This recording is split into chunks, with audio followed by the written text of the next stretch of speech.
আকাশটা পরিষ্কার, চারদিকে সবুজ পাহাড়। তনয় তার বন্ধুকে নিয়ে লাল গাড়িতে করে লং ড্রাইভে বেরিয়েছে।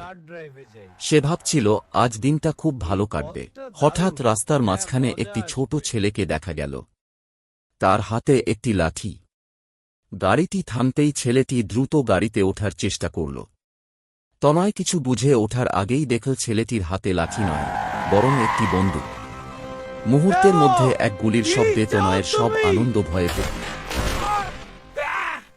ভীত তনয় কোনোমতে গাড়ি থেকে বেরিয়ে ফোনের সিগন্যাল খুঁজতে শুরু করল। কোনো ক্রমে আর্মি ক্যাম্পে ফোন করে বলেন, বাঁচান, পাহাড়ি রাস্তায় সন্ত্রাসীরা আক্রমণ করেছে। ওদিকে গহীন জঙ্গলে তখন সে প্রাণপণে ছুটছে। ঠিক তখনই পাহাড়ি ধুলো উড়িয়ে হাজির হল আর্মির একটি জিপ। রাস্তা ছাড়ুন, চিৎকার করে কমান্ডোরা ঝাঁপিয়ে পড়ল সন্ত্রাসীদের ওপর। শুরু হল গোলাগুলি। কিছুক্ষণের মধ্যেই সন্ত্রাসীরা পরাজিত হল। তনয় হাঁফ ছেড়ে বাঁচল।